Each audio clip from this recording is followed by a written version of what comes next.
Europe का एक पूरा का पूरा देश हुआ हिंदू। भगवान राम और श्री कृष्ण के नाम से गूंजता है यहाँ हर एक घर। चेज रिपब्लिक बन चुका है एक तरह से हिंदू राष्ट्र। यूरोप में मौजूद इस देश में आ चुका है सतयुग। यूरोप के देश में हिंदू धर्म की ताकत देखकर आपको होगा अपने सनातनी होने पर गर्व। वैदिक नियम के आधार पर लोग बिताते हैं यहाँ अपना जीवन। दोस्तों, आज हम आपको यूरोप में मौजूद एक ऐसे देश के बारे में बताने वाले हैं जहां आज से 30 साल पहले हिंदू धर्म का नामो निशान तक नहीं था। लेकिन दोस्तों, आज यूरोप के इस देश की हालत ऐसी हो गई है कि आज हर दूसरे घर में यहाँ भगवान श्री कृष्ण और श्री राम के भजनों की गूंज सुनाई देती है। जी हां दोस्तों, हमारा इशारा यूरोप में मौजूद चेज रिपब्लिक की तरफ ही है। दोस्तों, ये देश अब एक तरह से हिंदू राष्ट्र बनने के रास्ते पर सबसे आगे चल रहा है। दोस्तों, आप इस देश में जाएंगे तो आपको लगेगा कि शायद आप सतयुग या त्रेता युग में पहुंच गए हैं, क्योंकि दोस्तों यहाँ के लोग बिल्कुल उसी वक्त के कपड़े पहनते हैं और पूरी तरह से वैदिक नियम पर अपना जीवन बिताते हैं।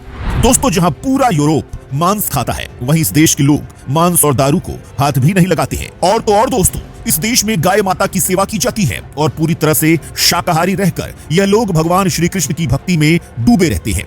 और दोस्तों, आपको जानकर हैरानी होगी कि यूरोप के इस देश में अब इतने छोटे छोटे हिंदू टाउन बन चुके हैं जिसकी आप कल्पना तक नहीं कर सकते। दोस्तों, इस देश में आपको हर दूसरी गली में भगवान श्री कृष्ण के भजन गाते हुए हिंदू संत मिल जाएंगे। दोस्तों, शायद अब आप सोच रहे होंगे कि यूरोप का वह देश जहां आज से 30 साल पहले हिंदू धर्म का नामो निशान तक नहीं था, वहां इतनी ज्यादा आबादी में हिंदू लोग कहां से आ गए। तो दोस्तों, सबसे पहले हम आपको ये बता देते हैं कि यहाँ के हिंदू लोग इस देश के मूल निवासी हैं, जो कभी ईसाई और मुस्लिम धर्म को माना करते थे। लेकिन दोस्तों, आज से 30 साल पहले कुछ ऐसा हुआ जिसने इस देश को पूरी तरह से बदल कर रख दिया। असल में दोस्तों, आज से 30 साल पहले इस देश में कम्युनिस्ट सरकार थी और दोस्तों यहाँ सनातन धर्म का प्रचार करना भी एक बहुत बड़ा अपराध था। और दोस्तों, इस देश को उस वक्त चेज रिपब्लिक नहीं बल्कि चेज स्लोवाकिया कहा जाता था। लेकिन दोस्तों, उस वक्त तूरिया दास और अलकारा देवी दासी नाम की दो लोगों ने इस देश में भगवत गीता और बाकी हिंदू ग्रंथों की तस्करी की। जी हाँ दोस्तों, ये लोग चोरी से इस देश में भगवत गीता का प्रचार किया करते थे और यहाँ के लोगों को भगवान कृष्ण के महान ज्ञान का उपदेश दिया करते थे। और दोस्तों, इन दोनों लोगों ने ही 1982 से लेकर 1989 तक लगातार भगवत गीता और हिंदू धर्म का प्रचार किया। और दोस्तों, जब 1989 में यहाँ कम्युनिस्ट सरकार का अंत हो गया, तब इन लोगों ने खुलेआम भगवान श्री कृष्ण की भागवत गीता का प्रचार करना शुरू कर दिया।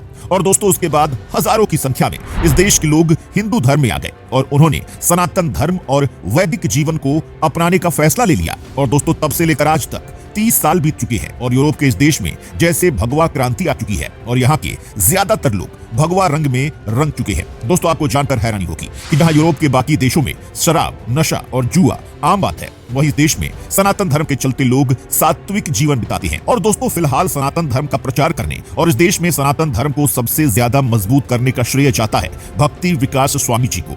जी हाँ दोस्तों, इस महान संत ने यूरोप के इस देश में लाखों लोगों की जिंदगी बदली है और इन्हें भगवत गीता का ज्ञान देकर मानवता का सबसे बड़ा पुण्य भी किया है।